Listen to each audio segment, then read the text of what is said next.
ඒ පින්තුන් විසින් අද ධර්ම දේශනාවෙහි මාතෘකාව හැටියට අපට ආරාධනා කරන්නට යෙදුනේ ගිහි ජීවිතය තුළ අත්හැරීම පුහුණු කරන්නේ කොහොමද කියලා පැහැදිලි කරමින් අද දේශනාව සිදු කරන හැටියට.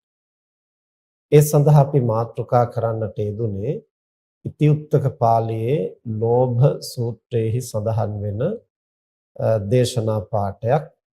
තථාගතයන් වහන්සේ දේශනා කරනවා ඒක ධම්මං වික්කවේ පජහත අහං වෝ පාටිභෝගෝ අනාගාමිතාය කතමං ඒක ධම්මං ලෝභං වික්කවේ ඒක ධම්මං.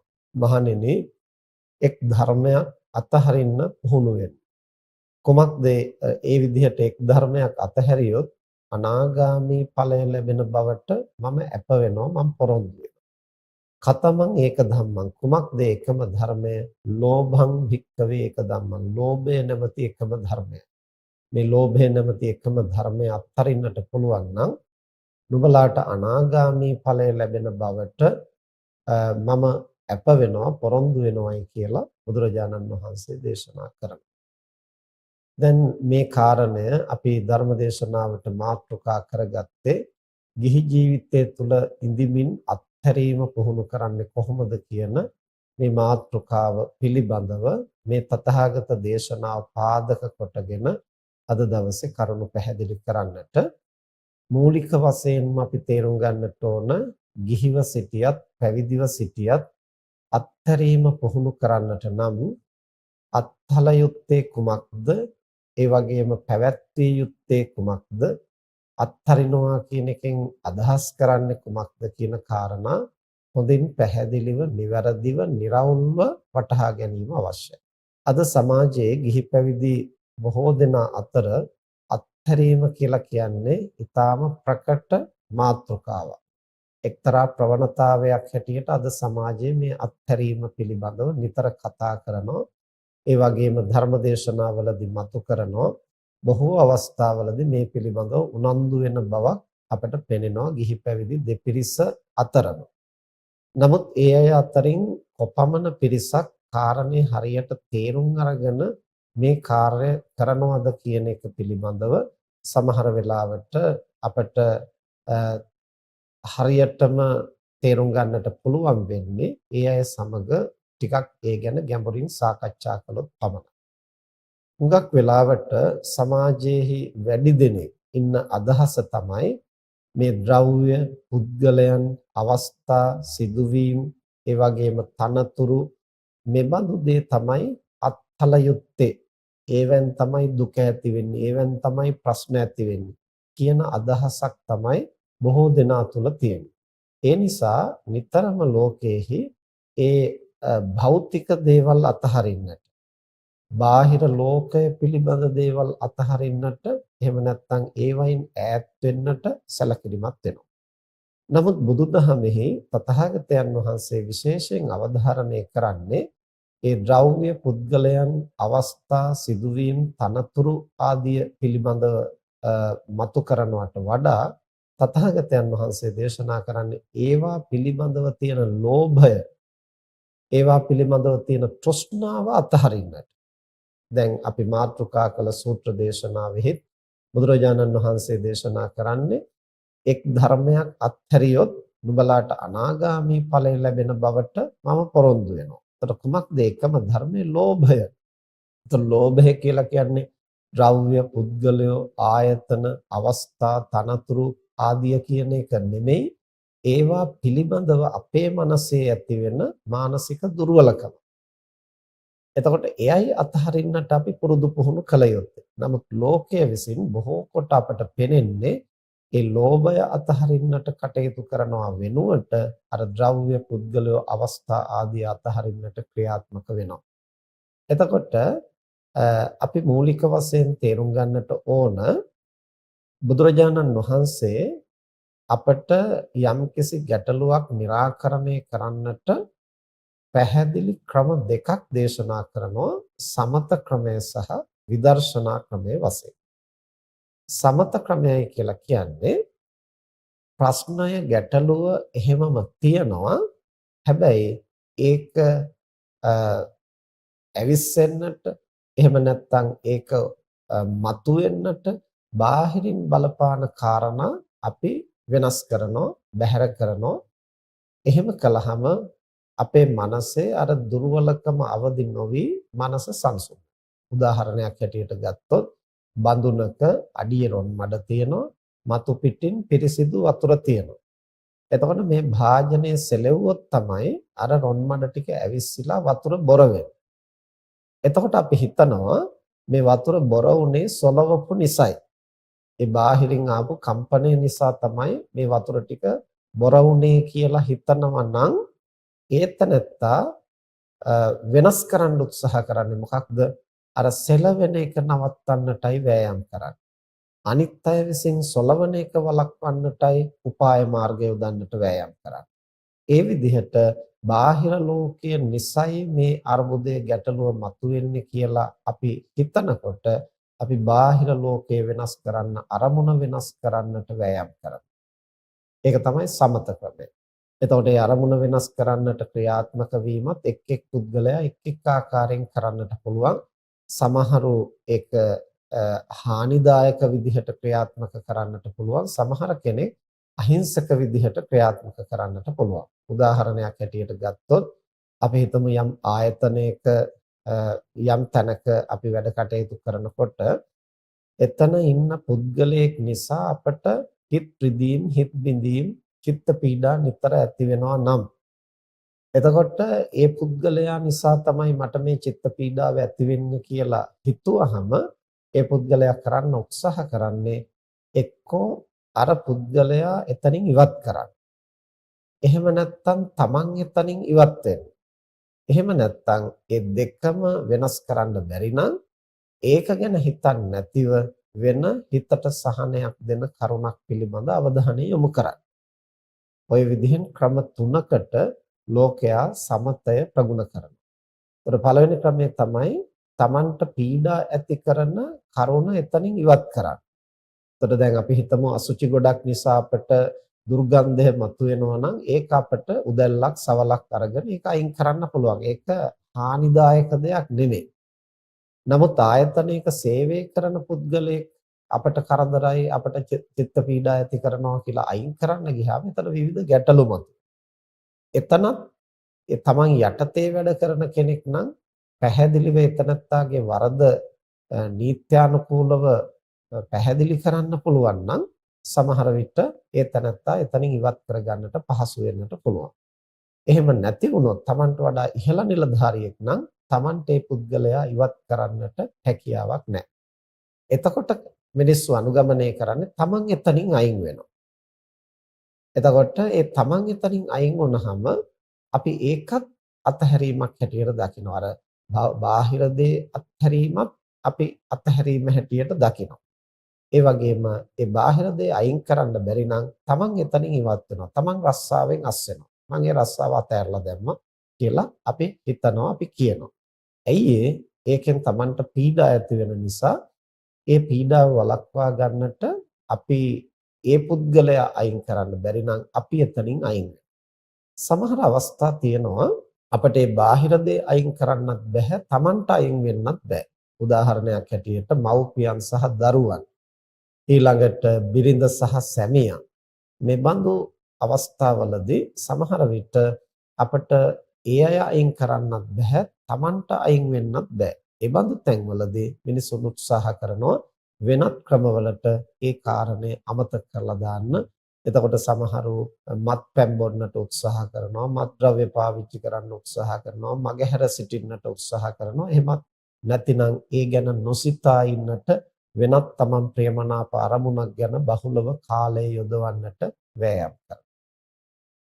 එතකොට මෙන්න මේ විදිහට මිනිස්සු අර ගැටලු පීඩා වලින් නිදහස් වෙන්න විවිධ ක්‍රම පාවිච්චි කරනවා. ඒ ඔක්කොම සමත ක්‍රම. නමුත් ඒවා සියල්ලක්ම සමත භාවනා හැටියට හැඳින්වෙන්නේ නැහැ. සමත භාවනාව හැටියට හැඳින්වෙන්නේ අර අවසානයේට කියපු කාරණේ එක්තරා කොටසක් පමණයි. ඒ කියන්නේ අරමුණ වෙනස් කරන්නත් බැරි නම්, Tamanට අයින් වෙන්නත් බැරි නම්, Taman ඒ ගැන නොසිතා සිටින්නට වෑයම් කරනවා. හැබැයි නොසිතා සිටින්නේ තවත් ක්ලේශයක් මත එල්බගෙන නම් ඒක සමත භාවනාව නෙමෙයි. එතන තියෙන්නේ මගහැර යාමක්. නමුත් එතනදී තමන් යම්කිසි කුසලාරම්මණයක හිත පිහිටුවාගෙන සිත ඒකාග්‍ර කරගෙන කටයුතු කරනවා නම් ඒක හඳුන්වනවා සමත භාවනාවයි. ඒතර උදාහරණයක් හැටියට ගත්තොත් අපි හිතමු යම්කිසි කෙනෙකුගේ මනස රාගයෙන් කැළඹෙනවා. ඒතර රාගය මතුවෙන්නේ යම්කිසි අරමුණක් නිසා. ස්ත්‍රියක් නිසා, පුරුෂයෙක් නිසා, ස්ත්‍රිය හෝ පුරුෂයාගේ අංග ප්‍රත්‍යංග පිළිබඳව Tamanට ඇලීමක් බැඳීමක් ඇති වුණු නිසා එතකොට මේ පුද්ගලයා කල්පනා කරනවා මේ කාන්තාව ගැන මේ පුරුෂයා ගැන මට රාගයක් ඇති වෙනවා කියලා බාහිර දකිනවා. ඒ දකිනකොට ඒ තනත්තා උත්සාහ කරනවා ඒ කය පිළිබඳව පටික්කුල ආකාරයෙන් මෙනෙහි කරන්න. මේ කය කේස් ලොම් නියදත් සම්මස්සාදීන් සැකසීලා තියෙන්නේ මේ අසුචි වලින් පිරීලා තියෙන්නේ මේකේ ඇලුම් කරන්න තරම් දෙයක් නැහැ. එහෙම නැත්නම් මේක මේ විඥානය නිරුද්ධ වෙච්ච ගමන් මල කඳක් බවටපත් වෙනවා. ඒක ඉදිමෙනවා, කුණු වෙනවා ආදි වශයෙන් අර රාගය ඇති වෙන්නේ ඒකයි පිළිබඳව සුභවාදීව හිතනකොටයි ඒකයිම අසුභය පැත්ත දකින්නට වෑයම් කරනවා. එතකොට ඒ තරත්තාගේ මනස අර රාගය සංසිඳිලා මනස සැහැල්ලු වෙනවා. ද්වේෂයක් මතුවෙනවා නම් ද්වේෂය මතුවෙන්නේ අනිත් අයගේ අගුණ අඩුපාඩු ආදිය ගැන දකිනකොට. එතකොට අගුණ අඩුපාඩු දකිනවා වෙනුවට කෙනෙකුගේ හොඳ ගතිගුණ දකින්නට උත්සාහ කරනකොට අපිට මෙත් සිත ඇති කරගන්නට පහසු වෙනවා. මෙන්න මේ විදිහට යම්කිසි කෙනෙක් හිතනවා නම් Tamanගේ මනසේ ඒ අර්බුදය මතුවෙන්නේ බාහිර කාරණා නිසා කියලා ඒ බාහිර දේවල් වෙනස් කරන්නට හෝ Taman එතනින් ඉවත් වෙන්නට හෝ වෑයම් කරනවා. ඒවත් සමත ක්‍රම තමයි. නමුත් ඒවා සමත භාවනා හැටියට හැඳින්වෙන්නේ නැහැ. යම්කිසි කෙනෙක් ඒකෙන් මනස ඉවත් කරගෙන යහපත් අරමුණක පවත්වා ගන්නට ඒකාග්‍ර කරගන්නට පුහුණු වෙනවා නම් ඒ ක්‍රමය සමත භාවනා හැටියට හැඳින්වෙනවා.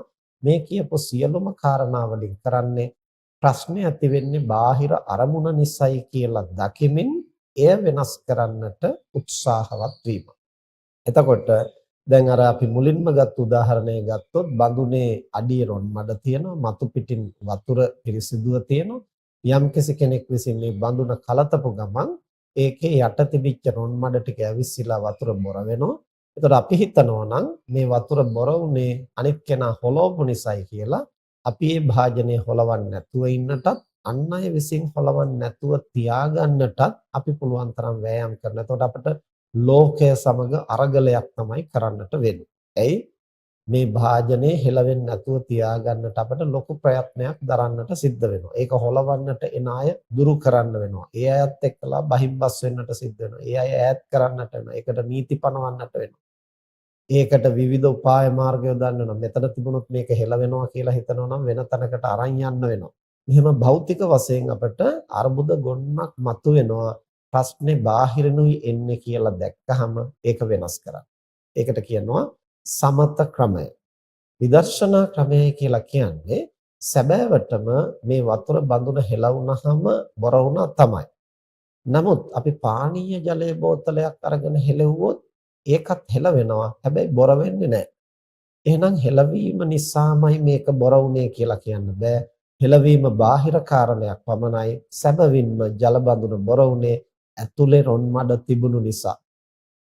මේ කාරණේ හරියට නුවණින් දකින්න පුළුවන් වෙනකොට ඒ තනත්තා වෑයම් කරනවා අර අභ්‍යන්තරයේ තියෙන රොන් මඩ ටික හොඳට කලතලා ඒක ඉවතට අරගෙන ඒක පෙරලා කීප විටක් පෙරලා පිරිපහ කරලා ඒ වතුර ටික පිරිසිදු කරගන්න.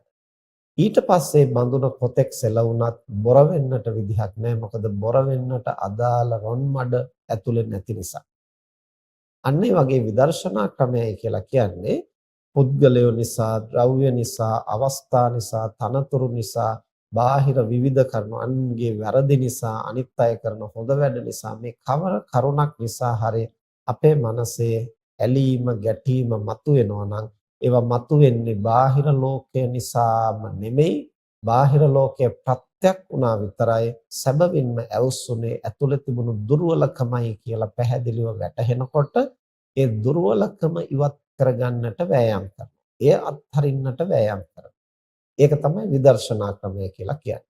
සැබවින්ම එහෙම කළොත් තමයි ඒ ගැටලුව निराකරණය කරන්නට පුළුවන් වෙන්නේ. ඒක විසඳන්නට පුළුවන් වෙන්නේ. එහෙම නැතුව අර භාජනයේ රොන් මඩ ටික තියෙන තාක්කල් අපි කොතෙක් ඒක සෙලවෙන්නේ නැතුව තියාගන්නට වෑයම් කළත් ඒක අපිට 100%ක්ම කරන්න පහසු වැඩක් නෙමේ. කොතෙක් අපි ඒක ආරක්ෂා කළත් පරිස්සම් කළත් විවිධ හේතුන් නිසා සෙලවෙන්නට පුළුවන්. සෙලවුනොත් යලිත් ඒ වතුර ටික බොර වෙනවා. අන්න ඒ වගේ ඊටාම පැහැදිලි, निराවුල්, ස්ථාවර විසඳුමකට එන්නට ඒ තැනත්තා ඇතුලේ මඩ තියෙන නිසායි මේක බොර වෙන්නේ කියන බව දැනගෙන මඩ ඉවත් කිරීමේ වැඩපිළිවෙලක් ආරම්භ කළ යුතුයි. එහෙම කළොත් තමයි ස්ථාවර විසඳුමකට එන්නට පුළුවන් වෙන්නේ. අන්න ඒ වගේ බුදුරජාණන් වහන්සේ දේශනා කරනවා කෙලස් නැසීම අරහත්ත්වයට සෝවාන් වෙනවා, සකෘදාගාමි වෙනවා, අනාගාමි වෙනවා, අරහත්ත්වයටපත් වෙනවා කියලා කියන්නේ නිවන් දකින්නවා කියලා කියන්නේ යම්කිසි තනතුරක් ලැබෙනවා නෙමෙයි, කෙලස් නැසීමයි. කෙලස් කියලා කියන්නේ සිත කෙලසන ධර්ම. එතකොට සිත කෙලසෙන්නේ බාහිර කාරණා නිසායි කියලා හිතන තාක්කල් ඒ තනත්තා පුද්ගලය අතාරිනවා, ද්‍රව්‍ය අතාරිනවා, ආයතන අතාරිනවා, මිල මුදල් අතාරිනවා, බිරිඳ අතාරිනවා, සැමියා අතාරිනවා, දරුවෝ අතාරිනවා, තනතුරු අතාරිනවා. ඒ වගේම සමහර විට කෑම බීම අතාරිනවා, ඇඳුම් පැළඳුම් අතාරිනවා, ගෙවල් දොරවල් අතාරිනවා, බොහෝ දේ අතාරිනවා.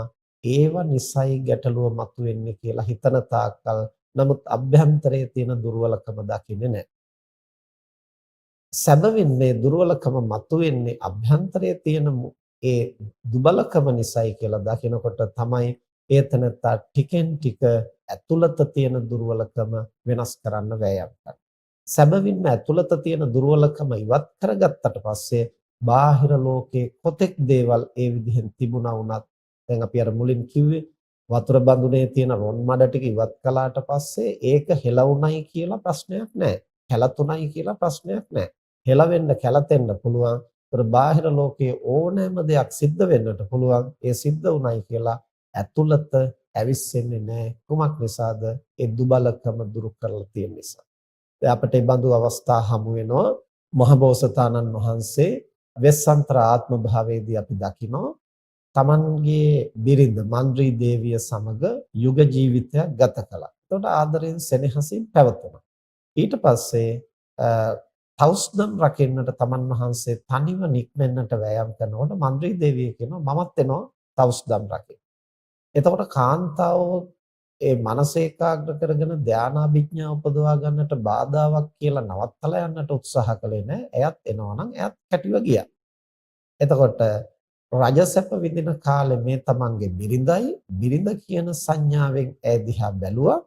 දැන් තවුස්දම් රකින්නට ගියන් පස්සේ තමනුත් තවුස්දම් රකින්න යෝගාවචරයේ බිරිඳත් තවුස්දම් රකින්න යෝගිනියක් කියන මේ ආකාරයෙන් දකිනවා විනා අර රාගය මතුවෙන ආකාරයට දකින්නේ නැහැ. කුමක් නිසාද? මේ අරුබුදය මතුවෙන්නේ බාහිර කාරණේ නිසා නෙවෙයි, ඇතුළත තියෙන දුර්වලකමයි මතුවෙන්නේ කියන බව වටහා ගත්තන් පස්සේ බාහිර ලෝකයේ එහෙමම තිබියදීම ඒ තනත්තාට මනස පවත්වා ගන්නට පුළුවන්. සමහර අවස්ථාවලදී අපට කරුණු පැමිණෙන්නට පුළුවන් ඒ බාහිර ලෝකයෙන් ඉවත් වීම අත්‍යවශ්‍යයි. එබඳු තැන් තමයි මහබෝසතාණන් වහන්සේ මහා බිනිෂ්ක්‍රමණය කරපු අවස්ථාව. බුද්ධත්වයේ කියන එක ගිහි ගෙදරක ඉඳගෙන පවත්වන්නට පුළුවන් දෙයක් නෙමෙයි. ඒ සඳහා බාහිර ලෝකයෙන් වෙන්ව එක්තරා ඊට සුවිශේෂ පසුබිමක් තුල අවශ්‍ය සාධක ගොනු කර ගැනීම අවශ්‍යයි. ඒ නිසා මහබෝසතාණන් වහන්සේ අබිනිෂ්ක්‍රමණය කළා විනා උන්වහන්සේගේ මනස පවත්වා ගන්නට ගිහි ජීවිතය බාධකයක් නිසාම නෙවෙයි. ඊළඟට තථාගතයන් වහන්සේ දේශනා කරනවා අරඤ්‍යගතෝව, රුක්කමූලගතෝව, ශුඤ්ඤාගාරගතෝව, භාවනා කරන්න ආරණ්‍යයට යන්න, රුක් මුලට යන්න, ජනශූන්‍ය තැනකට යන්න කියලා දේශනා කරන්නේ බාහිර ලෝකයේ ඉඳගෙන භාවනා කරන්න බැරි නිසා නෙමේ, මනස සාමාන්‍ය සමාජයේ ඉඳගෙන පුහුණු කරන්නට පුළුවන්. එසේ පුහුණු කරගෙන ඉන් ඔබට වැඩෙන්නට ඊට සුදුසු පරිසරයක් සකස් කරගන්නට ඕන. මොකද මේ සෑම දෙයකටම නාම රූප කියන දෙපැත්තම බලපවත්වනවා. අභ්‍යන්තර බාහිර කියන දෙපැත්තෙම අන්තර් සම්බන්ධතා ගොඩනගෙනවා. ඒතර මේ සම්බන්ධතාවය හඳුනාගත්තාම අපට ඒ తත්වය සමනය කරන්නට බාහිර සහයෝගය ඒ සඳහා යොදා ගන්නට වෙනවා. මුල් අවස්ථාවේදීත් අපට දැනෙනවා නම් අපට වැටහෙනවා නම් බාහිර ලෝකය නිසා මට මගේ මනස සංසුන් කරගන්නට අපහසුයි කියලා ඒතනත්තා බාහිර ලෝකය වෙනස් කරගන්නට එතනින් නික්ම යන්නට සිටීම වරදක් නෙමෙයි. නමුත් ගැටලුව තියෙන්නේ කාරණය හරියට වටහා නොගෙන නම් නික්ම යන්නේ. ඒ කියන්නේ සමහර වෙලාවට අපි හිතනවා ලෝකයේ තමයි ප්‍රශ්නේ තියෙන්නේ කියලා හිතාගෙන නික්ම යනවා. තමන්ගේ දුර්වලකම දැකලා නෙමෙයි. එතකොට ඒතනත්තා නික්ම ගියාට හුදකලා වුණාට ඒතනත්තාට පුහුණු කරන්නට යමක් නැහැ. කුමක් නිසාද? දුබලකම හරියට දැකලා නැති නිසා. උදාහරණයක් හැටියට අපේ ජීවිතයේ අත්දැකීමක් අපි මීට ඉහතදී ධර්මදේශනාවලදී සිහිපත් කරලා තියෙනවා. එක්තරා කාලයක අපට හිතුණා පන්සලේ ඉඳගෙන නම් ಗುಣධම් වඩන්න බෑ. ඒ මොකද පන්සලේ ඉන්නකොට උදේ ඉඳන් රෑ වෙනකන් අපට අනුන්ගේ වැඩ කරන්න තියෙනවා. දානෙට, බණට, පිරිතට, පාංශකූලෙට, ඒ වගේම සෙත් පිරිත් කියන්න, ආශිර්වාද කරන්න නොයෙක් දේවල්. එළිවුණු වෙලාවේ ඉඳලා රාත්‍රී නිින්දට යනකම් අපිට කරන්න තියෙන අනුන්ගේ වැඩ. ඉතින් මෙහෙම අනුන්ගේ වැඩ කර කර ඉඳලා කොහොමද අපි නිවන් දකින්නේ? ඒ නිසා අනුන්ගේ වැඩ ඕන කෙනෙක් කරගත්තු දැන් මම ඉක්මනින් නිවන් දකින්න උත්සාහ කරන්න ඕන කියන අදහසක් අපට ඇති වුණා. ඒ අදහසත් එක්කලා නායක හාමුදුරන්ට අපි කිව්වා ඊට පස්සේ දානෙට, බණට, පිරිතට, පාංශකූලට මොකකටවත් මට කියන්න එපා, මම එන්නේ නැහැ. මම වෙනම පන්සලේ ඉඳලා කිලෝමීටර් 1.5ක් 2ක් විතර දුරින් වෙනම ගල්ලෙනක් සුද්ධ කරලා එතන ඉන්න පුළුවන් මට්ටමට වැසිකිලි කැසිකිලි ආදිය හදාගෙන ජල පහසුකම් සකස් කරගෙන මම එතන පදිංචියට ගියා. දවසකට එක්වරක් ගම්මානේ පිණ්ඩපාතේ ගිහිල්ලා ඒ පිණ්ඩපාතෙන් යැපෙමින් උදේ ඉඳන් රෑ වෙනකන් අඛණ්ඩව සකස් කරගත්තු කාලසටහනකට අනුව ಗುಣධම් වඩන්න උත්සාහවත් වුණා. දැන් එහෙම කරගෙන යනකොට මට හිතුනේ අවුරුදු 2ක් විතර යනකොට මට සෝවාන් ඵලයවත් ලබන්නට පුළුවන් වේවි කියලා. නමුත් කාලයක් මෙහෙම කරගෙන යනකොට සමහර වෙලාවට සමීපව ඇසුරු කරපු අය ගල්ලෙනට එනවා හොයාගෙන හාමුදුරුවෝ ධර්මදේශනාවලට නම් වඩින්නේ නැහැ කියලා දන්නවා. නමුත් අපේ තාත්තා නැති වුණා, අම්මා නැති වුණා. අනේ මේ බණට විතරක් කොහොම හරි වඩින්න. දැන් මෙහෙම ආරාධනා කරනකොටම මගේ මනසේ නොසතුටක්, කෝපයක් මතුවේ. නැවත නැවත මේ සිද්ධිය වෙනකොට මම කල්පනා කළා දැන් පන්සලේ ඉන්නකොට මගේ මනස මෙතරම් කුපිත වෙන්නේ නැහැ, ගැටෙන්නේ නැහැ. දානෙට බණකට ආරාධනා කළොත් දිනපොත බැලුවා ඉඩ තියෙනම් බාරගත්තා, නැත්තම් ඉඩ නැහැ කියලා ඒක එතනින් ඉවරයි. නමුත් දැන් එහෙම නෙමෙයි, අර මිනිස්සු එනකොටත් මට තරහ එනවා, ආරාධනා කරනකොටත් තරහ එනවා. ඒ අය පිට වෙලා ගිහිල්ලත් සෑහෙන වෙලාවක් මම මනස නොසන්සුන්ව පවතිනවා. මේ මොකද්ද වෙන්නේ කියලා කල්පනා කළාට මගේ දෝෂයක් මට පෙනුනේම නැහැ. මට පෙනුනේම මම ಗುಣධම් වඩන්න සසරින් නික්මෙන්නට මම වෑයම් කරනවා. මේ අය මාරයෝ වගේ පසුපස යමින් මට බාධා කරනවා කියලා තමයි මට හැඟුනේ. එහෙම සිතෙන තාක්කල් ඔවුන් පිළිබඳ නොසතුට, නොමනාපේ, ද්වේෂය ඇති වෙනවා. දැන් මෙතනින් එහාට මං කොහෙටද පලා යන්නේ කියලා තමයි ඊට පස්සේ කල්පනා කරන්නේ. නමුත් මේ සිද්ධිය නැවත නැවත සිද්ධ වෙනකොට අපි යලි යලි ඒ පිළිබඳව ගැඹුරින් සිතන්නට පටන් ගත්තා. වසර 5ක් විතර ওই විදිහට නැවත නැවත මේ අත්දැකීම ලැබමින් ඒ කුමක්ද සිද්ධ වෙන්නේ කියලා යලි යලි කල්පනා කරනකොට තමයි අපට සිහිපත් උනේ අන් අයට කියා දෙන සරල කරුණක් මම වරදවා වටහාගෙන නේද තියෙන්නේ. අනිත් අයට අපි පැහැදිලි කරලා ඒ කාරණේ කියනවා. මොකද්ද කාරණේ?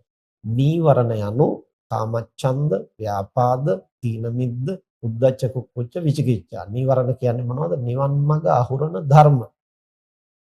එතනදී බුදුරජාණන් වහන්සේ දේශනා කරන්නේ පුද්ගලයෝ තමයි නීවරණ වෙන්නේ, බිරිඳ තමයි, සැමියා තමයි, ගිහිගේ තමයි, පන්සල තමයි, ආයතනය තමයි, මිල මුදල් තමයි, එහෙම නැත්නම් තනතුරු තමයි නිවන් මඟ අහුරන නීවරණ වෙන්නේ කියලා දේශනා කරන්නේ නැහැ. දේශනා කරන්නේ ඒවා සම්බන්ධව අපේ මනසේ ඇතිවෙන ප්‍රතික්‍රියාව. ලෝභ සහගතව ඇලෙනවා නම්, ද්වේෂ සහගතව ගැටෙනවා නම්, මෝහ සහගතව මනස හැකිලෙනවා නම් ඒ ලෝකයට ප්‍රතිචාර දක්වන ආකාරයයි නිවන් මඟට ආවරණයක් වෙන්නේ, බාධකයක් වෙන්නේ බාහිර ලෝකේ නොවේ. ඉතින් මේක අපි හැමදාම අනිත් අයට කියා දුන්නට ප්‍රායෝගිකව කරන්න ගිය තැන ඇයිද මට පැටළුනේ? ඇයිද මට වැරදුනේ? මෙච්චර ලොකු පටලැවිල්ලක් කොහොමද සිද්ධ වුනේ? මේ සරල කාරණය සම්බන්ධව කියලා සිතා බලනකොට අවසානයේ මට පෙනුනේ මගේ ප්‍රාර්ථනාවමයි ඒ පටලැවිල්ල ඇති කරලා තියෙන්නේ. මොකද්ද ප්‍රාර්ථනාව? මට ඉක්මනට නිවන් දකින්න ඕන. එතකොට ඉක්මනට නිවන් දකින්න ඕන ඒකට අනිත් අයගේ වැඩ තමයි බාධාවක් වෙන්නේ. පන්සල තමයි බාධාවක් වෙලා තියෙන්නේ. සමාජයේ තමයි බාධාවක් වෙලා තියෙන්නේ කියලා දැක්කා විනා පන්සලෙන් නික්මෙනකොට මම දැක්කේ නැහැ කුමක්ද මගේ ක්ලේශයයි මෙතනට බාධා කරන්නේ. ඒ නිසා මම නික්ම යා යුත්තේ කෙලස් දුරු කරන්නටයි කියලා හිතාගෙන ඒ අවබෝධයේ ඇතිව නෙවෙයි නික්ම ගියේ සමාජයෙන් ඉවත් වුනහම පරිසරයෙන් ඉවත් වුනහම වැඩවලින් ඉවත් වුනහම මට සෝවාන් ඵලය ලැබෙයි වගේ අදහසක් ඇති. දැන් නික්ම යාම වරදක් නෙමෙයි. Tamante පරිසරයේ ඉඳගෙන ගුණධම් වඩන්න බැරි නම් Tamanta සුදුසු පරිසරයක් සකසා ගැනීම යෝග්‍යයි. බුදුරජාණන් වහන්සේත් ඒක අනුමත කරනවා. නමුත් අපි තේරුම් ගන්නට ඕන ප්‍රධාන කාරණය තමයි මම මේ නික්ම යන්නේ කුමක් සඳහාද? මගේ මනසේ දුබලකම හඳුනාගෙන එය දුරු කරගන්නටයි මම නික්ම යන්නේ කියන අවබෝධය වෙනුවට අන් අයගෙන් බාධා එනවා, අනිත් අය කරදර කරනවා, ඒගොල්ලෝ තමයි ප්‍රශ්නේ. එතනින් ගැලවුනොත් මේක හරියනවා කියලා හිතාගෙන නම් නික්ම යන්නේ. ඒ තරත්තා හැබැයි ගැටලුව දැකලා නැහැ. හැබැයි ප්‍රශ්නේ දැකලා නැහැ. ගැටලුව දැක්කේ නැත්තම් එයට හේතු හඳුනා ගන්න බෑ. හේතු හඳුනාගත්තේ නැතිනම් එය දුරු කරන්නට බෑ. එතෙන් පටන් මගේ ප්‍රාර්ථනාව මම වෙනස් කළා. ඒ කියන්නේ නිවන් දකින්න ඕන නැහැ කියලා නෙමෙයි. එතෙක් මම ප්‍රාර්ථනා කළේ මට ඉක්මනින් නිවන් දකින්න අවස්ථාව ලැබේවා. දැන් මට ඉක්මනින් නිවන් දකින්න අවස්ථාව ලැබෙන්න කියලා හිතනකොට ඒ අවස්ථාවට බාධා කරන්නේ ලෝකයයි කියලා මම හිතනකොට මුළු ලෝකයම මට අභියෝගයක් හැටියටයි වැටහුනේ. නමුත් එතෙන් පටන් මම උත්සාහ කළා නෑ මට නිවන් දකින්න කියලා කියන එකේ අදහස මොකද්ද? කෙලෙස් නැසීමයි. ඒ නිසා එතෙන් පටන් මගේ ප්‍රාර්ථනාව මම වෙනස් කළා. මට ඉක්මනින් කෙලෙස් නසන්නට ශක්තිය ලැබේවා. දැන් ප්‍රාර්ථනාව හැටියට ගත්තාම අදහස හැටියට ගත්තාම එකම අදහසක් එතන තියෙනවා. නමුත් වචනවල වෙනස ලොකු පරිවර්තනයක් ඇති කළා. මොකක්ද? මට ඉක්මනට නිවන් දකින්න ඉක්මනට සෝවාන් වෙන්න කියනකොටම දන්නේම නැතුව අපේ මනසේ ඒ පිළිබඳව තෘෂ්ණාවක් වර්ධනය වෙන්නට පටන් ගන්නවා. දන්නේම නැතුව අපි ඒක උපාදාන කරගන්න. එතකොට මම නිවන් දකින්න මම සෝවාන් වෙන්න. ඒ තුළ දන්නේම නැතුව සක්කාය දිට්ඨිය මමත්වය අවදි වෙනවා. එතකොට අපට මුළු ලෝකයම ඊට අභියෝගයක් හැටියට දැනෙන්න ගන්නවා. නමුත් මට කරන්න තියෙන්නේ කෙලස් දුරු කරන එකයි. කෙලස් යනු බාහිර ලෝකේ නෙමෙයි, බාහිර ලෝකයට මගේ මනස ප්‍රතිචාර දක්වන ආකාරයයි. එතනයි මට වෙනස් කරන්න තියෙන්නේ කියලා වටහා ගත්තන් පස්සේ අපිට වැටහෙන්නට ගන්නවා, අවබෝධ වෙන්න ගන්නවා සමාජය හෝ පරිසරය හෝ නෙවෙයි අපට අන්තරාය කරන්නේ ඒ පිළිබඳව අපේ මනස විසින් දක්වන ප්‍රතිචාරයයි. එහෙම නැත්නම් මගේම මනසේ මතුවෙන ක්ලේශයයි. ඒ බව වැටහුණාට පස්සේ මම ගල්ලෙනින් නැවත පන්සලට ආවා. ඇයිද? මට පුහුණු කරන්න තියෙන්නේ මනසේ ක්ලේශය හඳුනාගෙන දුරු කිරීම නම් ඒ සඳහා මම ඉන්නේ ගල්ලෙනේද පන්සලේද මහාන වෙලාද ගිහි වෙලාද සිවුර දරාගෙනද කෙස් කපලද නැද්ද මහ පොළවේද ආකාශයේද ලංකාවේද වෙනත් රටකද ඒක නෙමේ වැදගත් වෙන්නේ අපේ මනස දේවල් වලට ප්‍රතිචාර දක්වන්නේ කොහොමද ඒ තුල කෙලස් හට ගන්නවද එහෙම නැත්නම් ඒ තුල යථාර්ථය දකින ප්‍රඥාව අවදි වෙනවද කියන කාරණය ගැනයි අපිට සැලකිලිමත් වෙන්නට වෙන්නේ. ඒ කාරණේ මුලදීම අපිට පුහුණු කරන්න අපහසු නම් ඒ කියන්නේ ඒ මට්ටමට දැන් අපේ මනස ශක්තිමත් වෙලා නැහැ. ශක්තිමත් වෙලා නැතිනම් ඒ සඳහා පරිසරය හදාගත්තට කමක් නැහැ. Tamanට ගෙදර ඉඳලා භාවනා කරන්න බැරි නම් රේඩියෝ එක දානකොට ඒ හඬත් එක්ක මනස පැටලෙනවා නම් රූපවාහිනිය දානකොට ඒකත් එක්ක මනස පැටලෙනවා නම් දරුවන්ගේ අරුබුදත් එක්ක දරුවන්ගේ සද්ද බද්දත් එක්කලා Tamanගේ මනස පැටලෙනවා නම් Taman සද්ද බද්ද නැති තැනකට ගිහිල්ලා හුදකලාව භාවනා කිරීම වරදක් නෙමෙයි. නමුත් අපි වටහා ගන්න ඕන ප්‍රශ්නේ තියෙන්නේ දරුවගේවත් රේඩියෝ එකේවත් එහෙම නැත්නම් රූපවාහිනියවත් මේ පරිසරයවත් නෙමේ. ඒ බඳු පරිසරයක ඉඳගෙන මනස සංසුන් කරගන්නට බැරි බව මගේ දුර්වලකමයි. නමුත් ඒ මට්ටමට තව මම පුරුදු පුහුණු වෙලා නැති නිසා ටිකක් ඒ වයින් බැහැර වෙලා මනස සංසුන් කරගත යුතුයි. මේ උත්සාහය මගේ මනසේ දුබලකම දුරු කරගන්නටයි කියන අවබෝධය ඇතුව පරිසරය සකස් කර ගැනීම වරදක් නෙමෙයි. නමුත් අපිට වෙන්නෙම ඒ දුර්වලකම දකින්නේ නැහැ. අපි දකින්නේ පාරිසරික අර්බුදයේ පමණයි, පුද්ගල අර්බුදයේ පමණයි අපි දකින්නේ. දැකලා ඒ වයින් බැහැර වෙන්නට හදනකොට අර රොන් මඩ සහිත බඳුනේ ජලය බොර උනේ සොලවපු නිසායි, බාහිරින් ආපු අර්බුදය නිසායි කියලා දකිනවා වගේ ඊට පස්සේ අපිට මුළු ලෝකයම අභියෝගයක් හැටියට පෙනෙන්නට ගන්නවා. අපි ලෝකයෙන් පලා යන්නට වෑයම් කරනවා. නමුත් ඇතුළත අර්බුදය දකින්නේ නැහැ. එනිසා මෙන්න මේ විදිහට යම්කිසි කෙනෙක් මූලික වශයෙන් තේරුම් ගන්නට ඕන අත්හල යුත්තේ කුමක්ද? අත්හැරීම හැටියට බුදුදහමේ පෙන්වා දෙන්නේ කුමක්ද? මේ කාරණය හරියට निराවුල් කරගත්තොත් විතරයි ගිහිව සිටියත් පැවිදිව සිටියත් අපට අත්හැරීම පුරුදු පුහුණු කරන්නට පුළුවන් වෙන්නේ. ඉතින් මේ සඳහා බුදුරජාණන් වහන්සේ දේශනා කරනවා පාරමිතාවක් නෛෂ්කාම්ම්‍ය පාරමිතාව. නෛෂ්කාම්ම්‍ය පාරමිතාවයි කියලා කියන්නේ ඒ පාරමිතාව විස්තර කරන්නේ කරුණෝපාය කෝසල්ල පරිග්‍රහිතෝ කාම ආදීනව දස්සන පුබ්බංගමෝ කාම භවේහි නික්කමන චිත්තුප්පාදෝ නෙක්ඛම්ම පාරමිතා. එතකොට මහ බෝසත්වරයෙක් නම් කරුණාව මුල් කොටගෙන අවශේෂ අයත් තම තමන්ගේ කරුණාවේ ප්‍රමාණයට ඊළඟට උපාය කෞශල්‍යයෙන් යුක්තව, උපාය කෞශල්‍යයෙන් කියලා කියන්නේ අදාළ අරමුණ සාධනය කරගන්නට සාධක බාධක හඳුනාගෙන බාධක දුරු කරමින් සාධක ගොඩනගමින් ක්‍රියාත්මක වීමේ කෞශල්‍ය નિවරදිව තේරුම් අරගෙන ඒ බඳු කෙනෙක් මෙන්න මේ ගුණය පුහුණු කරනවා. මොකද්ද පුහුණු කරන්නේ? ආදීනව දස්සන පුබ්බංගමෝ, ආදීනව දැකීම පෙරට කොටගෙන කාම භවේහි නික්කමන චිත්තුප්පාදෝ, කාමයන්ගෙන් සහ භවයෙන් නික්මීමේ සිතුවිලි. ඒක තමයි නෛෂ්කාම්ම්‍ය කියන්නේ. එතකොට කාම කියලා කියන්නේ මොනවද? කැමැති වන දේ. ඇසින් රූප දකින්න, කනින් ශබ්ද අහන්න, නාසයෙන් ආග්‍රහණ, දිවෙන් රස, කයින් ස්පර්ශ, ඊළඟට මනසින් ආරම්මන.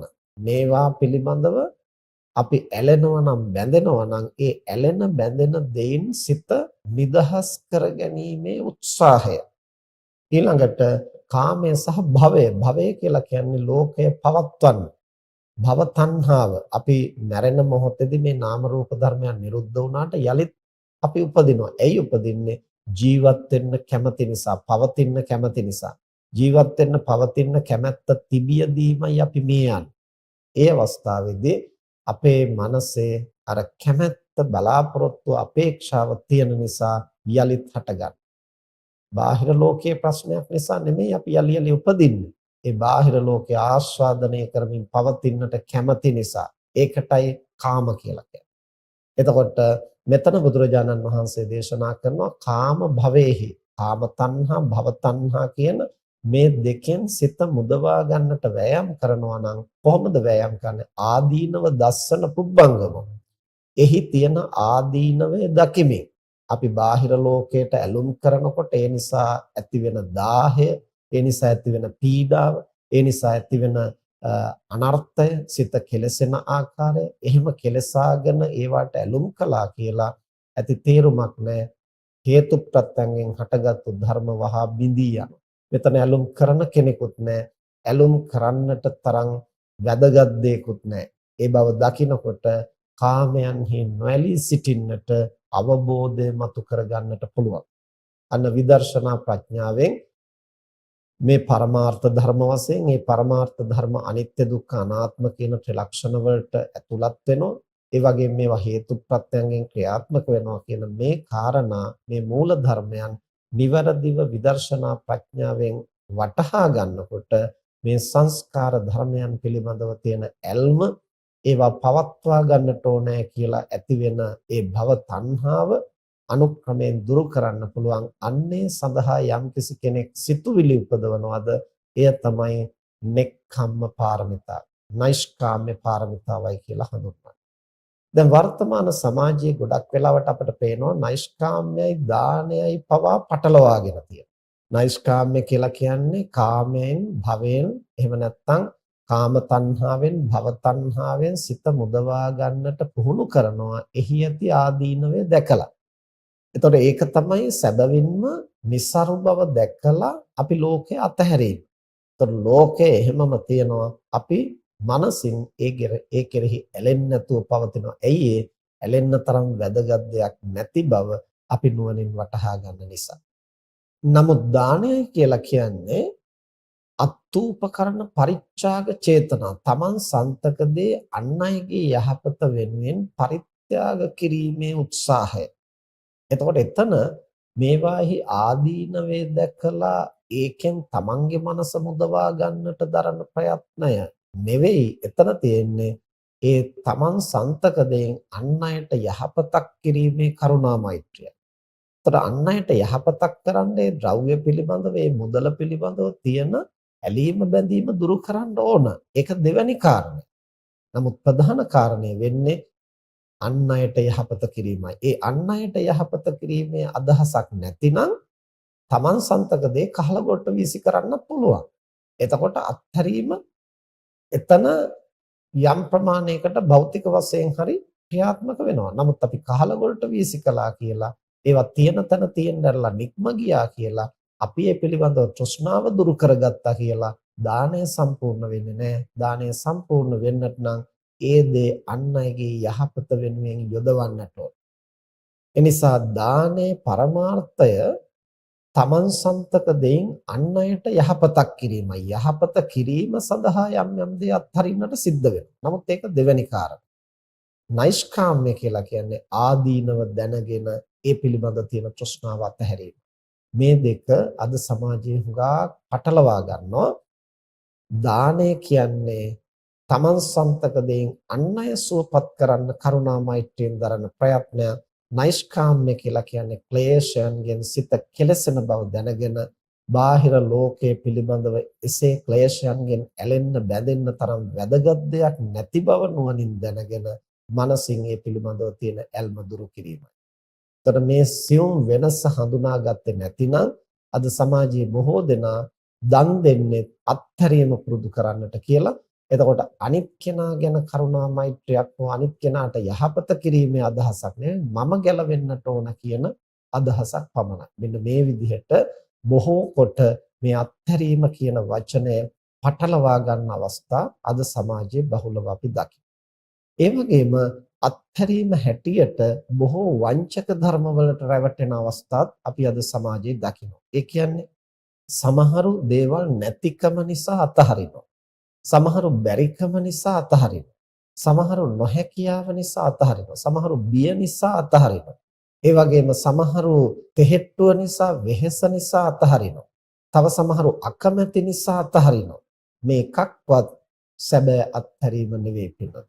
ඒවා ක්ලේශයන්ට වසඟ වෙලා අර ඇලීම බැඳීම මදිවට ඒ ඇලීම බැඳීම නිසාම හටගන්න තවත් එක්තරා දුර්වල ක්ලේශයකට අපි වසඟ වෙලා දේවල්, ද්‍රව්‍ය, පුද්ගල ස්වභාවයන්, අවස්ථාවන්, තනතුරු ආදිය අතහැර දැම්මා කියලා, බැහැර කළා කියලා අපි ඇතුළත සිද්ධ වෙන අර්බුදය හරියට දැකලා නැතිනම් ඒ භෞතික දේ විතරක් අත්හැරීම අපිට සැබෑ අත්හැරීමේ ගුණය පුරුදු කරන්නට ප්‍රමාණවත් වෙන්නේ නැහැ. ඇයි අපි පරිස්සමෙන් තේරුම් ගන්නට ඕන භෞතික දේවල් අතහැරීම වැඩක් නැහැ කියන එක නෙවෙයි මේකෙන් කියන්නේ. භෞතික දේ අතහරින්නට ඕන අභ්‍යන්තරය පිරිසිදු කරගන්නට සහාය පිණිස. නමුත් අභ්‍යන්තරයේ ඇතිවෙන දුර්වලකම දකින්නේ නැතුව බාහිර දේ පමණක් අපි බැහැර කළා කියලා ඒතනත්තා දැන් මගේ ප්‍රශ්නේ ඉවරයි, දැන් මම පිරිසිදුයි, දැන් ගැටලුව निराකරණය වුණා කියලා හිතුවට අර අපි ගල්ලෙනට ගියා වගේ ඒක වෙනත් පැත්තකින් ඒ දුර්වලකම මතුවෙනවා. කුමක් නිසාද? අපේ මනස નિවරදිව තේරුම් අරගෙන නැති නිසා. ඒ නිසා අපි තේරුම් ගන්නට ඕන තමන්ට යමක් නැති නිසා, තමන්ට දරුවෝ නැහැ, තමන්ට මිල මුදල් නැහැ, තමන්ට ගෙවල් දොරවල් යාන වාහන නැහැ. ඒ නැතිකම නිසා අනේ ඕව අපට වැඩක් නැහැ. අපි බොහොම අල්පේච්ඡ වෙන්න ඕන. බුදුහාමුදුරෝ දේශනා කළේ අල්පේච්ඡව ජීවත් වෙන්න ලද දෙයින් සතුටු වෙන්න කියලා. ඒ නිසා මම නම් එහෙමයි ජීවත් වෙන්නේ. මට නම් ඕවා වැඩක් නැහැ. ඔය තියෙන මිනිස්සු ඕවා නිකන් තෘෂ්ණාවෙන් තියාගෙන ඒවත් එක්කලා පැටලලා විනාශ වෙනවා. අපි නම් එහෙම නැහැ. අපි බුදුදහමට අනුවමයි ජීවත් වෙන්නේ කියලා අනුන් හෙලා දකිමින් Taman හුවා දක්වනවා නම් එතන තියෙන්නෙම කුමක්ද? Tamanට නැතිකම නිසා. Tamanට නැතිකම නිසා හිත හදා ගන්නට Taman එක්තරා උපාය මාර්ගයක් යොදාගෙන තියෙනවා. එතකොට ඇත්තට මෙතන තියෙන්නේ ක්ලේශයන්ගෙන් නිදහස් වීම නම් Tamanට පුළුවන් වෙන්නට ඕන සැබවින්ම Tamanට යමක් ලැබුණා වුණත් එතනදිත් ඒ අදහසේ පිහිටා සිටින්න. ඒ වගේම අනුන් පරිහරණය කරන දේ පිළිබඳව පහත් කොට හිතන්නේ නැතිව ඒ වගේම ඒ පිළිබඳව ගැටුමක් ඇති වෙන්නේ නැතුව අන් අය හෙලා දකින්නේ නැතිව Taman හුවා දක්වන්නේ නැතිව Tamanට පවතින්නට පුළුවන් වෙන්නට ඕන සැබෑ අවබෝධයෙන් එතන කටයුතු කරනවා නම්. එතකොට සැබෑ අවබෝධයක් නැති නිසා තමයි අත්තුක්ඛංසන පරවම්බන අනුන් පහත් කොට දකිනවා Taman උසස් කොට දකිනවා. ඊළඟට යම් කරුණකදී Tamanට එබඳු අවස්ථාවක් ලැබුණොත් Taman ඒකත් එක්ක ඇලෙනවා බැඳෙනවා. ඇයිද? මනසේ දුර්වලකම තේරුම් අරගෙන නැහැ. Tamanට නැතිකම නිසා ඒ නැති වුණු බව හොඳයි කියලා. අර කතාවට කියනනේ පෙරළුණු පිට හොඳයි කියලා. එතකොට එහෙම හරි කමක් නැහැ. Tamanට ඒ අවස්ථාව යොදා ගන්න පුළුවන් නම් බුද්ධිමත්ව. Tamanට දරුවෝ නැහැ. Tamanට යාන වාහන නැහැ. ඒ බව තේරුම් අරගෙන ඒ නැති බව දැන් අපට හොඳින් ಗುಣධම් වඩන්න. දරුවන් නැතිකම අපට ඒ සමස්ත කාලය ಗುಣධම් වඩන්න යොදා ගන්න පුළුවන්. අන්න එහෙම අපට ඕනනම් පුළුවන් කැලිකසල පොහොර කරගන්න. ලැබුණු අවස්ථාව අර්ථවත් විදිහට පාවිච්චි කරන්න. නමුත් යම්කිසි කෙනෙක් හිතනවා නම් අපට දරුවෝ ඕන නැහැ, මේ දරුවෝ තියන අය හරියට දුක් විඳිනවා, අපි නම් ඒ දුකෙන් නිදහස් වෙලා ඉන්නේ කියලා අනුන් හෙලා දක්මින් Taman හොවා දක්මින් කටයුතු කිරීම පමණක් ප්‍රමාණවත් නැහැ. ඒ ලැබුණු අවස්ථාව නුවණින් ಗುಣධම් වඩන්න යොදා ගන්න පුළුවන් නම් අන්න එතන යම්කිසි අවබෝධයක් තියෙනවා. ඊළඟට බැරිකම නිසා සමහරුන්ට සමහර දේවල් පිළිබඳ කුසලතාවය නැතිකම නිසා ලැබෙන තනතුරු ප්‍රතික්ෂේප කරනවා, අතාරිනවා. ලැබෙන අවස්ථා අතාරිනවා. එතකොට එහෙම කරන්නේ Tamanගේ නොහැකියාව නිසා නම් ඒ නොහැකියාව යනු දුර්වලකම. ඒ දුර්වලකම වහගන්නට නෑ මට ඒව ඕනේ නෑ, ඔය වැඩි වැඩ ඕනේ නෑ, අපිට ඒව නැති වුණාට මෙහෙම පවතින්නට පුළුවන්.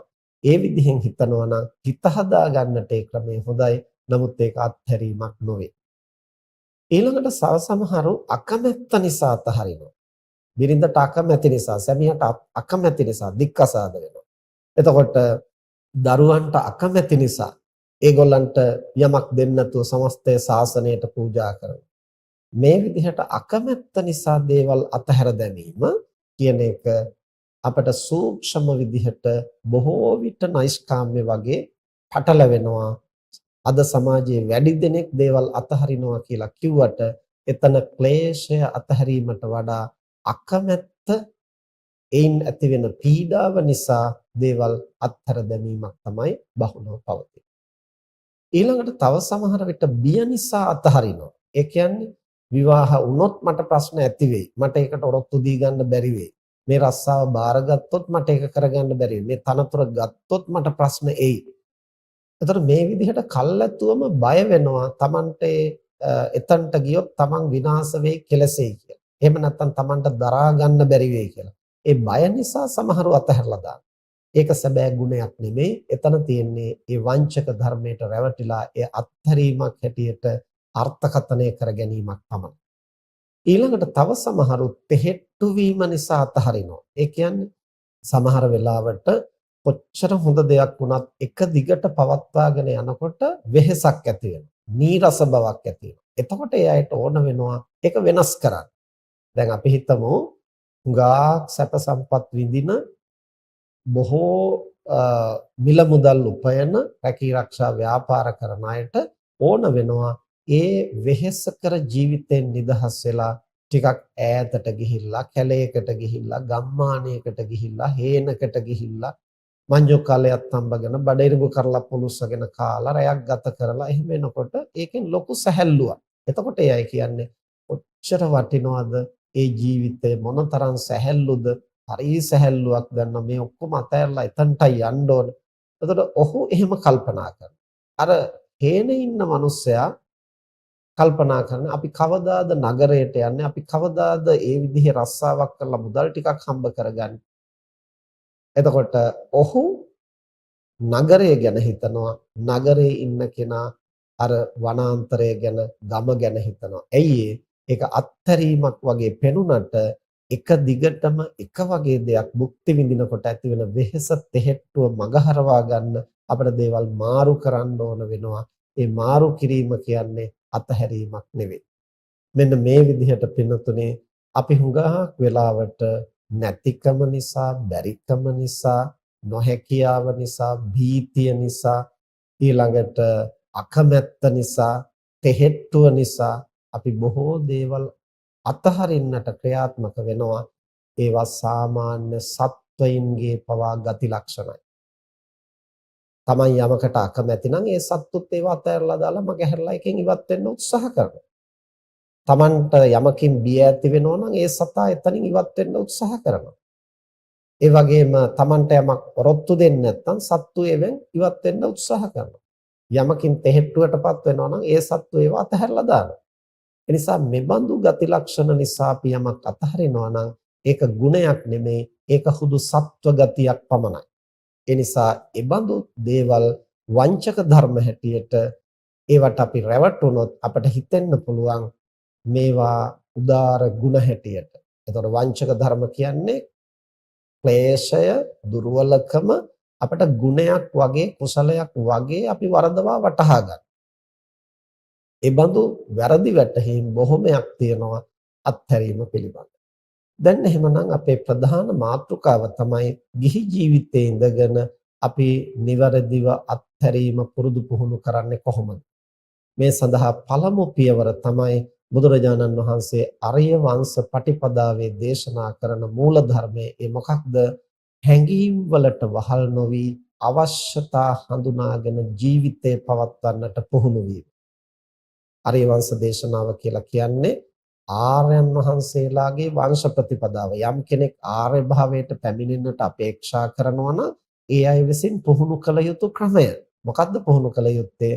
ආහාර, නිවාස, ඇඳුම්, බෙහෙත් හේත් ආදී මේ භෞතික දේවල් අත්‍යවශ්‍ය කාරණා අපට දිවි පවත්වන්නට. කෑම නැතුව ජීවත් වෙන්න බෑ, ගුණධම් වඩන්න බෑ. ඒ නිසා බුදුහාමුදුරුවෝ පිණුසිඟා වැඩියා. උන්වහන්සේ බුදු වුණා කියලා කෙලස් නැසුවයි කියලා ආහාර නොගෙන කය පවත්වන්න බෑ.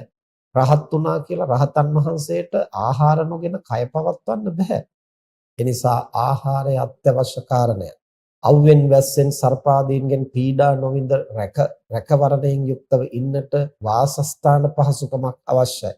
විලිවසාගෙන ලැජ්ජ බය ඇතුව සමාජයේ සදාචාර සම්පන්නව අන් අය සමග ජීවත් වෙන්න අපට ඇඳුම් පැළඳුම් අවශ්‍යයි. ලෙඩක් දුකක් ඇදුනහම බෙහෙත් හේත් අවශ්‍යයි.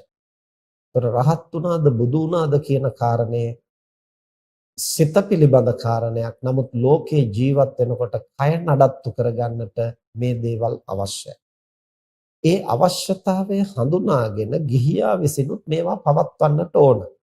ගිහියාට ආහාර අවශ්‍යයි, නිවාස අවශ්‍යයි, යාන වාහන අවශ්‍යයි. මේ ඔක්කොම කරන්න මිල මුදල් අවශ්‍යයි. මිල මුදල් උපයා ගන්නට රැකියාවක්, එහෙම නැත්නම් හැකියාවන් අවශ්‍යයි. ඒ හැකියාවන් මතු කර ගන්නට අධ්‍යාපනය අවශ්‍යයි. ඒ සඳහා වෙහෙස මහන්සි වෙලා ඉගෙනීම අවශ්‍යයි. එතකොට දැන් මම දේවල් අතාරිනවා කියලා ඉගෙන ගන්න එකත් අතහැරලා දාලා, රස්සාව කරන එකත් අතහැරලා දාලා, සල්ලි හම්බ කරන එකත් අතහැරලා දාලා, ගෙවල් දොරවලුත් අතහැරලා දාලා එහෙම කටයුතු කළොත් ඒ තනත්තා අත්‍යවශ්‍ය දේ කප්පාදු කර දැමීම නිසා අත්කිලමතානුയോഗය.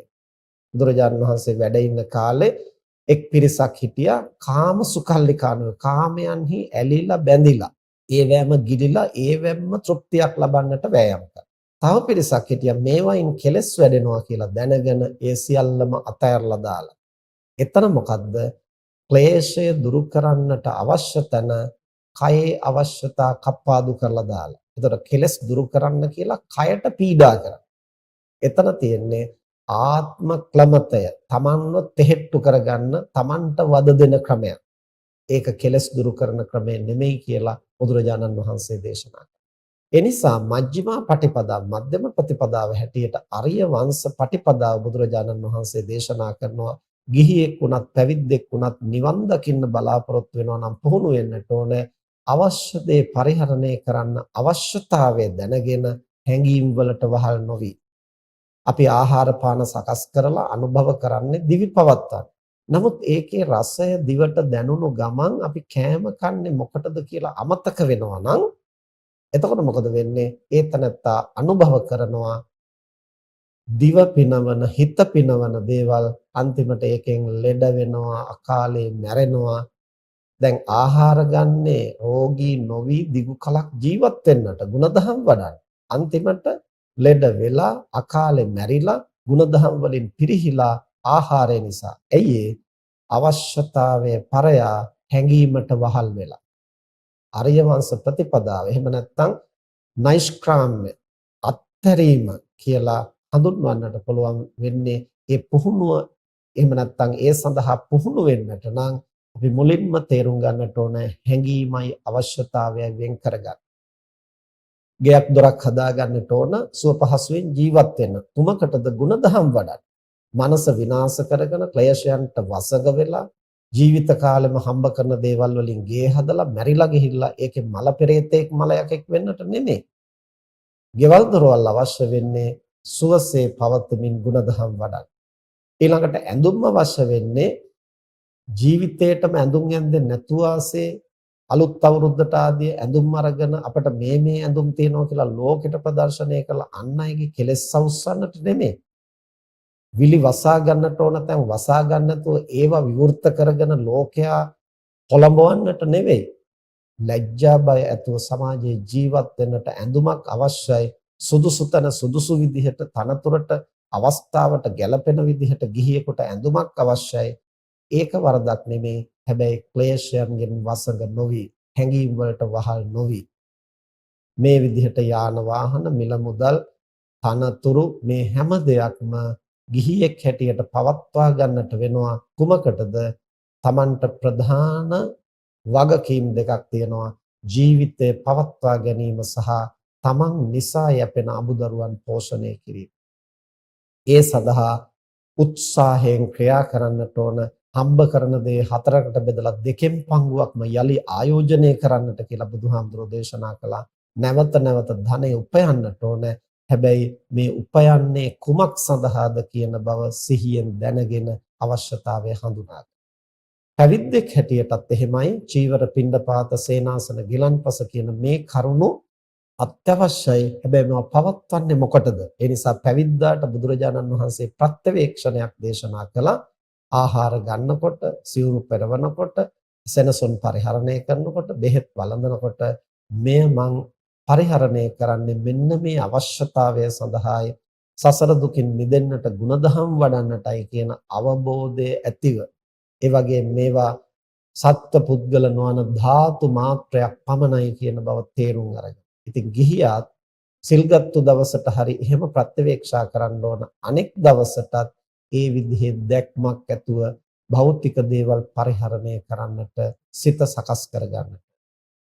ඒ විදිහෙන් මනස සකස් කරගෙන අවශ්‍යතාවය සහ හැඟීම වෙන්කොටගෙන හැඟීම් වලට වහල් නොවි අවශ්‍යතා හඳුනාගෙන පරිහරණය කරමින් ඊට පස්සේ ටිකෙන් ටික ඒවයින් සිත නිදහස් කරගන්නට මේ සංස්කාර ධර්මයන්ගේ යථා ස්වභාවය නුවණින් තේරුම් ගන්නට වෑයම් කළ යුතුයි. අපේ මනසේ කෙලෙස් හටගන්නේ බාහිර ලෝකය නිසාම නෙවෙයි, බාහිර ලෝකය ගැන අපි සිතන ආකාරය මතයි කියන කාරණේ නුවණින් තේරුම් ගන්න. එහෙම තේරුම් ගැනීම සඳහා අපට විටින් විට හුදකලා වීම, පොයට සිල් ගැනීම, අමුදරුවන්ගෙන් ඈත් වෙලා ಗುಣධම් වඩන්නට මාසයකට එක දවසක්වත් වෙන් කර ගැනීම, ඒ අත්දැකීමත් අපට වැදගත් වෙනවා. පිරිස අතර ඉන්නකොට කොහොමද මනස වැඩ කරන්නේ? පිරිසෙන් ඉවත් වුණාම කොහොමද වැඩ කරන්නේ? ඒවා ගැන තමන් හිතන්නේ, දකින්නේ කොහොමද? මේවා ටිකෙන් ටික පුරුදු පුහුණු කරමින් සීලය පුහුණු කරන්නට අවශ්‍යයි.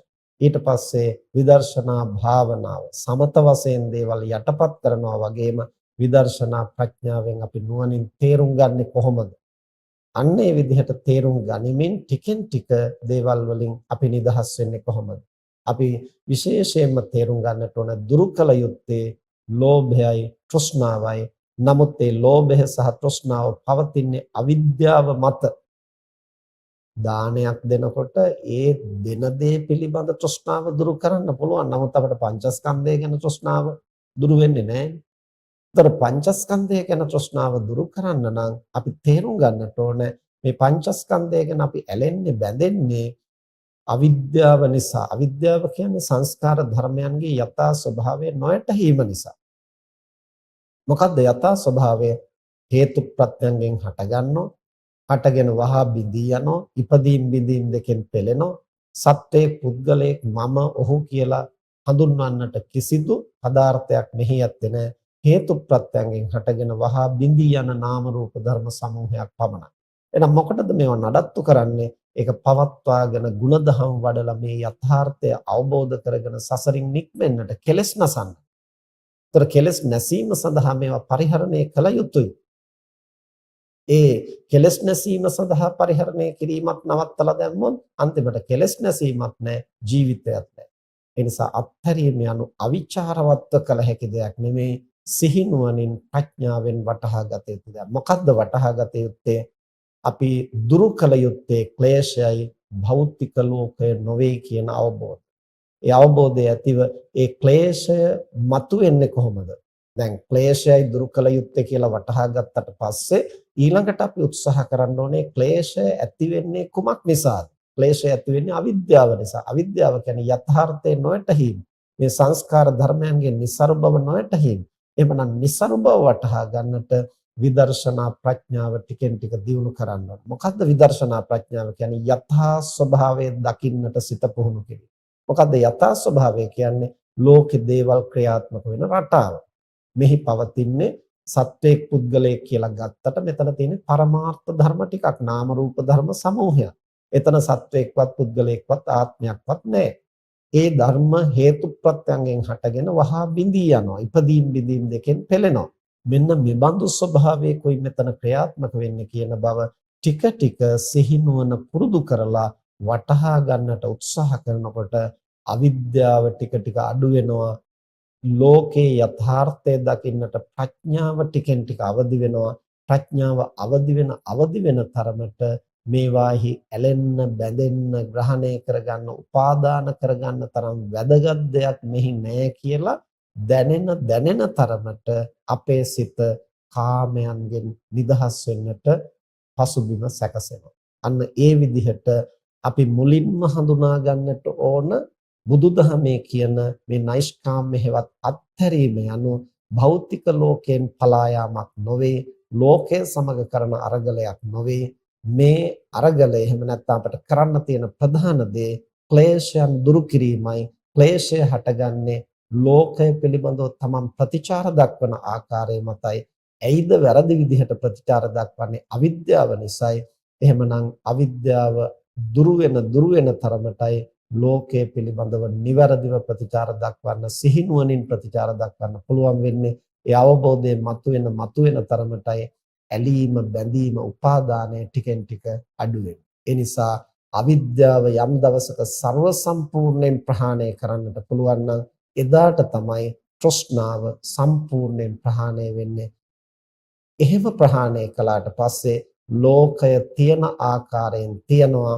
නමුත් අපි මනසින් ඒවට ඇලෙන්නේ, බැඳෙන්නේ නැතිව නිදහස් මනසින් කටයුතු කරන්නට පුළුවන්.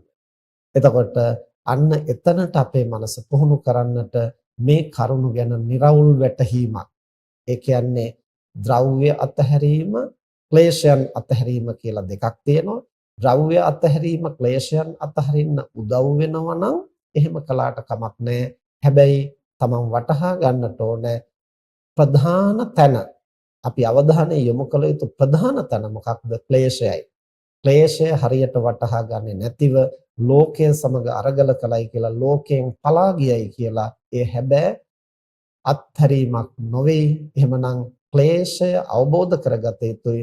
ඒ ක්ලේශය මතුවෙන්නේ අවිද්‍යාව නිසායි. අවිද්‍යාව දුරු කරන මඟ කුමක්ද කියලා වටහාගෙන අත්හැරීම નિවරදිව පුරුදු පුහුණු කරන්නට මේ අසු දහම් කරුණු හැම දිනාටම මහෝපකාරී වේවා කියලා ආශිර්වාද කරමු.